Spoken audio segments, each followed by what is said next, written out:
The first static-filled sounds of the emergency broadcast echoed through the small town of Belhaven, startling the few residents still clinging to hope. Most had fled days ago after the first reports of violent attacks. The police claimed it was a rabies outbreak, but those who saw the things in the streets knew better. In her cramped apartment above the diner, Mary sat curled in front of the radio, her fingers gripping a faded photograph of her husband. He had gone out for supplies 3 days ago and never returned. Every hour, she would hear his voice in her head, promising he'd be back soon, safe and sound. But that hope had worn thin. The broadcast crackled back to life. The deep voice of the announcer trembled beneath its calm tone. Stay indoors. If you encounter anyone showing signs of aggression or strange behavior, do not engage. The National Guard is mobilizing to contain the situation. Please remain calm and await further instructions. Mary flinched as a loud crash came from the street below.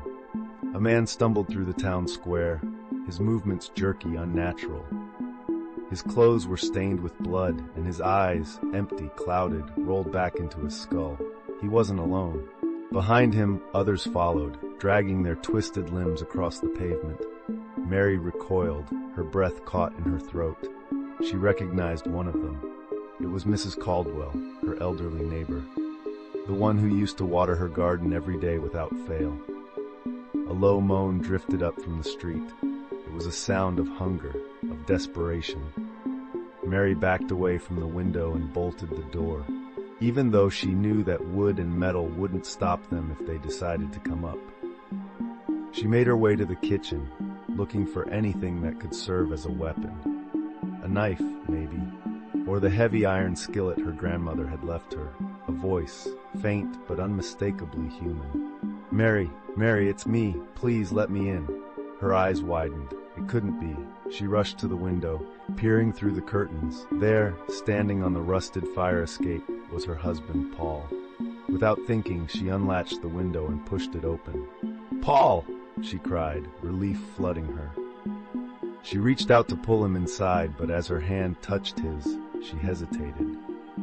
Something was wrong. His skin was cold, too cold, and his eyes, they weren't right. They were hollow, glazed over with the same lifelessness she had seen in the others. "Mary," he rasped, his voice weak, barely a whisper. "Please, help me." She stumbled back, her mind racing. This wasn't Paul, it was some twisted, cruel imitation of him. Tears blurred her vision as she backed away from the window.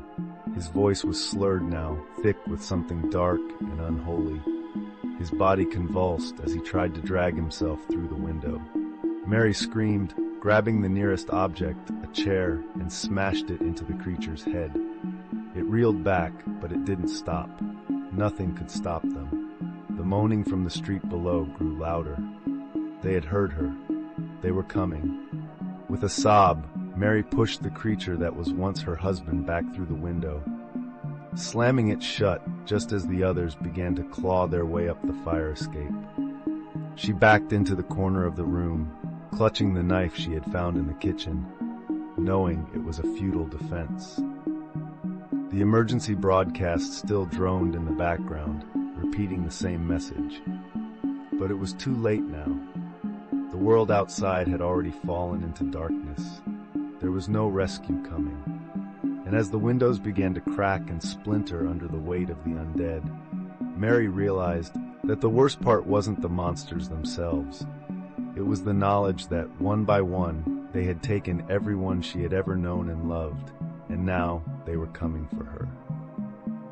The last thing she heard before the glass shattered was the voice on the radio, calmly assuring her that help was on the way.